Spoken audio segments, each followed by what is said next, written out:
He's tough. He works hard.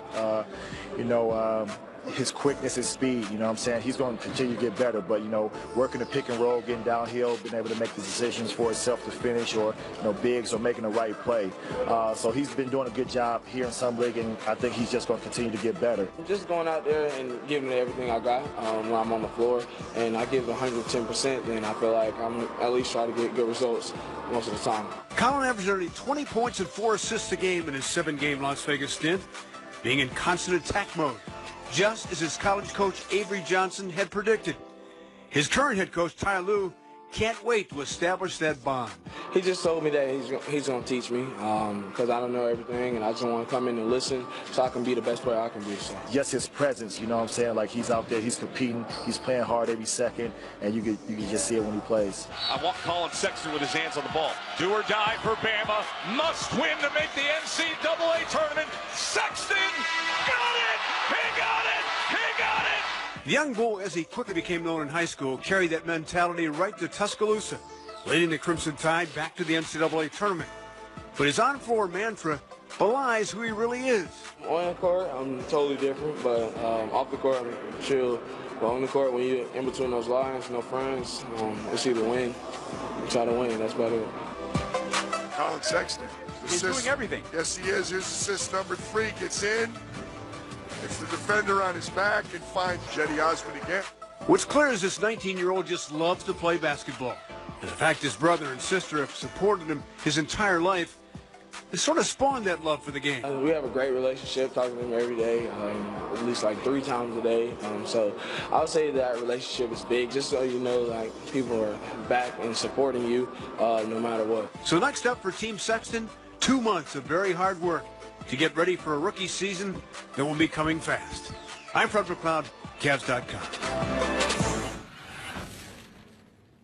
It's easy to get excited about Colin Sexton, especially when you talk to his head coach, Avery Johnson, from back at Alabama. As far as the team is concerned, there have been questions. One was answered, and that's the future of Kevin Love, who now has more money and certainly, I think, a lot more in terms of the focus on the offensive side. Do we see some of that Minnesota Kevin Love return? No question about it. I think that was the biggest thing that Kobe Altman did, was go to Kevin Love and say, you know what? Let's nip something in the bud right away. We want you here for the rest of your career. We're not trying to trade you to L.A. because we know you and LeBron are good friends. We want to build our franchise around you, and you help the young fella come in and learn how to be a great point guard. And now, to your question, now we're throwing the ball back down low to you. You're playing out of double teams. You're getting 20, 25 touches a night.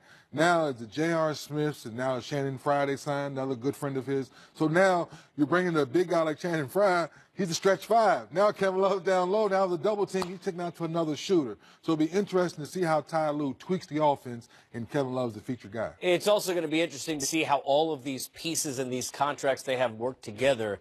The East, it's changed, certainly. Are they a playoff team? I think this, I believe it or not, because the East so wide open, I think they can. I really do. It sounds crazy, but when you go down the roster, and to your question, if Kevin Love's the Minnesota Kevin Love, now he's 25 and 12, and he's getting double teamed every night, and now if they put enough shooters around him, we think of Milwaukee, you think of Giannis, you think of Philadelphia, you think of Boston, think of Boston, Kyrie.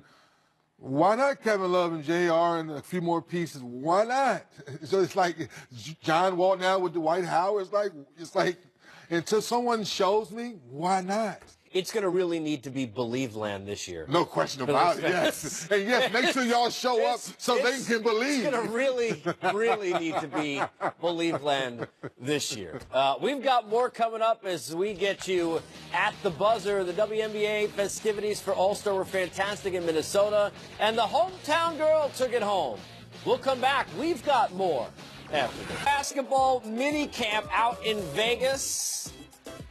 We focus sometimes too much on who's not there. How about who is? We've got PG. Harden, a PG-13. Pop. And you know his guy DeRozan is there, too. Yes. His new guy. Kawhi, older guy, not there. But Kevin Durant changed his mind, is. right? He changed his mind. Yes. Yeah, I wonder why. We'll talk about that later. For mini camp for these guys, an opportunity to stay in shape, get together, and some to make an impression who are trying to make the team. That not the case, obviously, for KD, he, Lowry, and others. Comment. Oh, it's good to be back in here with just so many great players and just to learn from each other, learn from the coaching staff. Pop's great, the staff has been amazing. So today was a great first day, and it was good to be out there just hooping with some of the best in the world. I think just Coach K, just his leadership the last, I want to say 12 years, I think, and I think those two are just passing the baton off, and it feels like the same atmosphere and the same energy here. Obviously, there's just small details that might change, but I think they both, preach the same things as far as togetherness and unity and doing this as a group and playing for something bigger than ourselves. So, the message is the same. Some small details change. Kyle, what was your reaction last week when you found out that DeMar was being traded? It's been a great week for USA basketball. For me, being out here with these guys and hanging out and getting to talk and hang out with these guys and hanging out with DeMar and all guys, John, James, and Kyrie, all those guys. It's been fun. Clearly, Kyle Lowry doesn't want to answer questions about DeRozan. Probably not the last time he'll get asked about that. So I'll ask you questions about DeMar. It's Pop's first year now taking over the helm. And I have a feeling they're going to leave a roster spot open for DeMar DeRozan as that relationship now gets to build on the court through practice for the first time as coach and player. Casey, I think the relationship's going to be great. Because now that DeMar slowly but surely, each day goes by, the feelings are feeling a little bit better about himself being traded from Toronto. Now you turn the page. He knows how good of a coach Pop is. Pop's going to put him in great situations, obviously in USCB basketball, but now when the regular season comes, now he has a mid-range guy that can put the ball on the floor. Since Ginobili, when Ginobili was Ginobili, but that was a different style. This guy can get to the free throw line with the best of them. And we know San Antonio the last couple of years have changed their game a little bit, shooting more threes. But Pop's smart. He's still going to put him in situations where he can get to the free throw line and still be that mid-range assassin and mix in a few threes in the corner like he showed us last year in Toronto. But at the end of the day, Pop and DeMar, I think they're going to be fine. The interesting thing about Pop is even though he's had great stars, we talk about Hall of Famers, the level of Tim Duncan and Parker and Ginobili and others, he always maximizes what he has, doesn't need to necessarily, though, do that here with the talent level he's going to have. It's going to be interesting to watch Greg Popovich, the mastermind coach now with a group of really the best talent that he's ever had an opportunity. And the reason I think it's going to be better, Casey, he has a cheat sheet. People say, what do you mean by that, 3D? Well, he has 29 teams. Let me see, no, Marcus R. is made. So 29 other teams. He has a scouting report all season long. So now when you get to practice, it's not a problem. Say, hey, guy, I already know what you like to do because I have one of these things right here. I've been watching so much tape.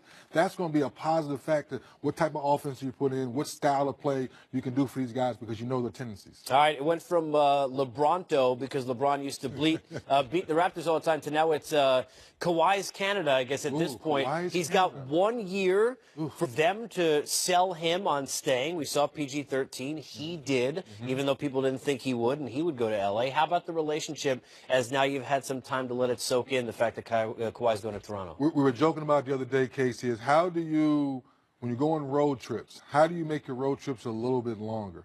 So that means you're not in Toronto during those cold months of the year. That's cold. That's what it really is. Kawhi Leonard's an L.A., California kid. So being in Toronto, as much as we love it, you love it, Charles loves it, we love Toronto. Even in the snow, it's a nice place to be when it's snow on the ground. That's the only part I think you have to fix to get Kawhi comfortable. Basketball-wise, Kyle Lowry coming to camp in shape. They get on the same page. Can Kyle Lowry get back to being the all-star we know he can be? Then I think you have a good chance of being one of those teams in the East. All right, let me toss, let's see where you're at in off-season or mid-season form. Different conferences, but who's got the better team, Kawhi's Raptors or DeRozan's Spurs right now? Ooh, right now, today, I'm going to go with Kawhi's Raptors. I'm going to go with Kawhi's Raptors because of their depth. They have a little bit more depth on the bench. The only question mark, because I know him very well, Kyle Lowry, I'm calling you out in front of everybody. As much as I love you, you got to come back and be that junkyard dog we know you can be. Danny Green, a champion. Make shots. Now, Valanciunas, obviously Ibaka, all those guys have to play up to their potential, so that's why I give them the nod today.